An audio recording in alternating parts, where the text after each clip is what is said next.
Welcome back to our mini course, Unmasking Depression, your existential psychoanalytic toolkit. In this video, we'll delve into the world of psychoanalytic theories and their connections to depression. Before we dive in, let's make it crystal clear. This mini course is not a replacement for therapy. It's an educational tool to boost your understanding.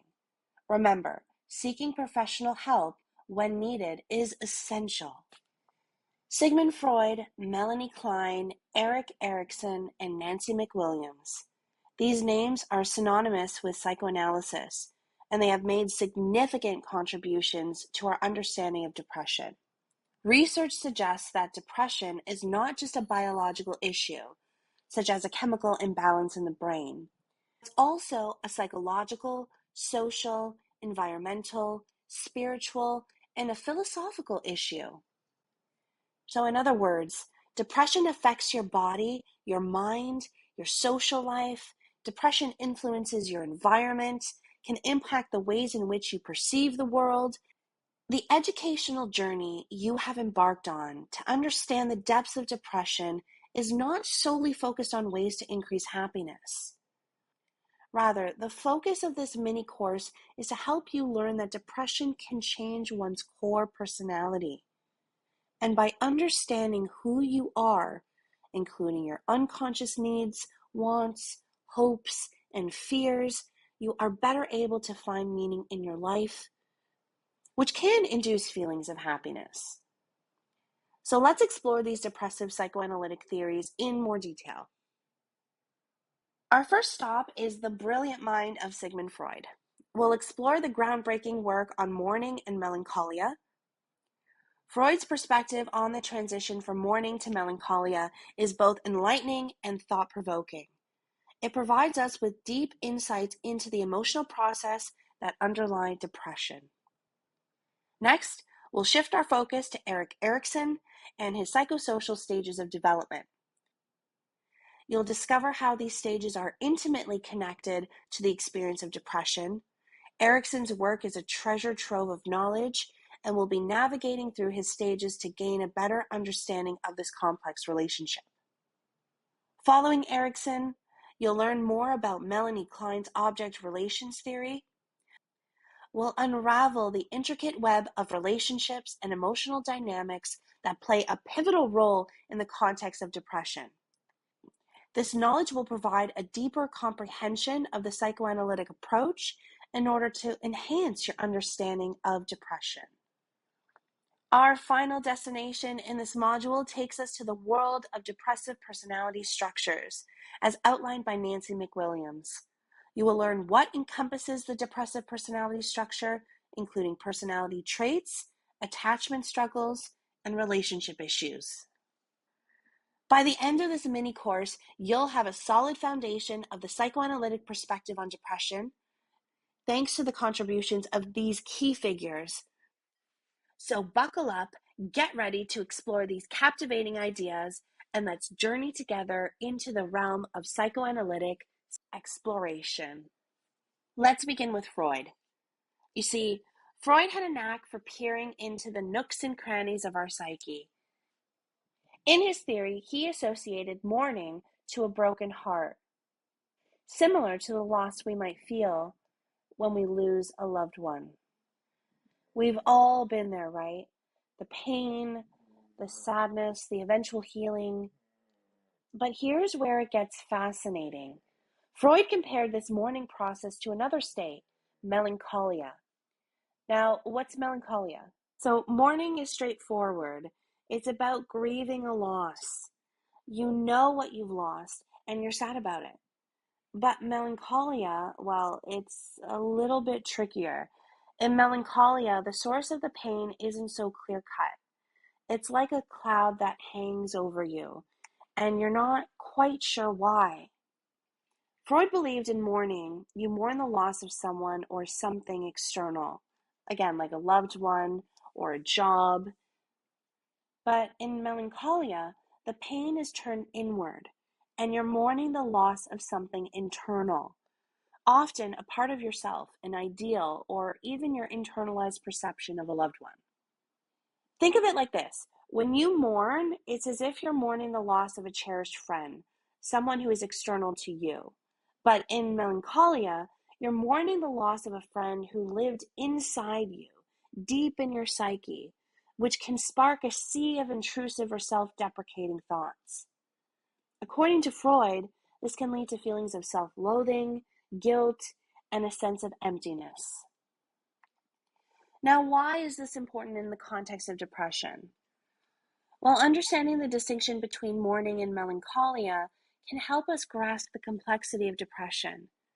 It's not just about feeling sad over a specific loss. It can also involve grappling with unresolved inner conflicts.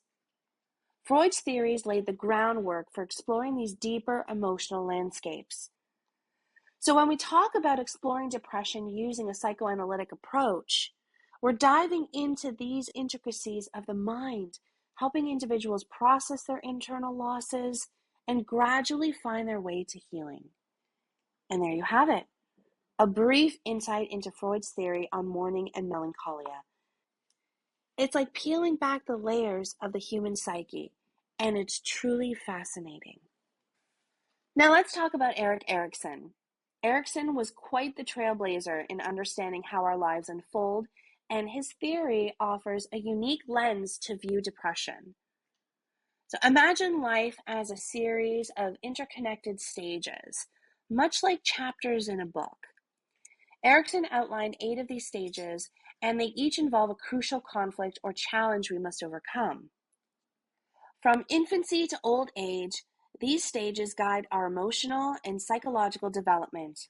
For instance, during infancy, the challenge is trust versus mistrust. It's all about forming a secure attachment with our caregivers.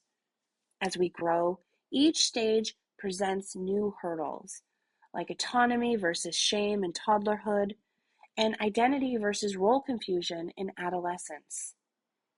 Now, here's where it gets interesting when it comes to depression. Erikson's stage of identity versus role confusion, typically occurring in adolescence, plays a crucial role.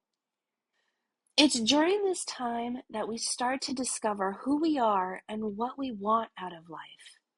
If we struggle with this stage, it can lead to feelings of confusion and even despair, which are closely linked to depressive symptoms, like we've seen in the criteria for MDD. Picture an adolescent wrestling with questions like, who am I? And what's my place in this world? If these questions remain unanswered, or if their self-exploration is hindered, it can set the stage for depression later in life. But the good news is that understanding this link can be a starting point for healing and growth. So remember, Erikson's theory isn't just about stages of development. It's a roadmap to understand the psychosocial factors that contribute to depression. By recognizing the importance of identity formation, we can help individuals navigate these challenges, potentially preventing or treating depression more effectively.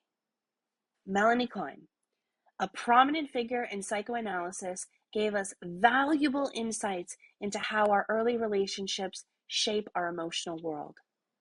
She believed that as infants, our minds are like sponges, soaking up experiences and emotions from our primary caregivers, which are usually our parents. Klein argued that we form internalized love objects, which are like mental representations of those early relationships. These internalized love objects become the foundation for our later relationships and emotional well-being. Think of them as templates that influence how we perceive and interact with others. If our early experiences were nurturing and loving, we tend to have a positive outlook on relationships and life. But if those early experiences were filled with negativity or neglect, it can lead to emotional turbulence down the road. Now let's connect the dots to depression. According to Klein, when these internalized love objects are filled with negativity, self-doubt, or criticism, it can lead to what she termed depressive positions. In other words, the lens through which we see ourselves and the world becomes gloomy and distorted. Feelings of unworthiness, guilt, and hopelessness start to dominate our internal landscape. This is infantile depression, a concept Klein introduced. It's not the same as adult depression, but lays the groundwork for it. The weight of unresolved early conflicts and the emotional baggage we carry from infancy can create a profound sense of melancholy and despair. But here's the good news.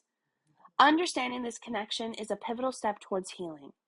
Through psychoanalytic exploration, you can investigate and process these early experiences gradually, shedding light on the depressive experiences buried within the mind.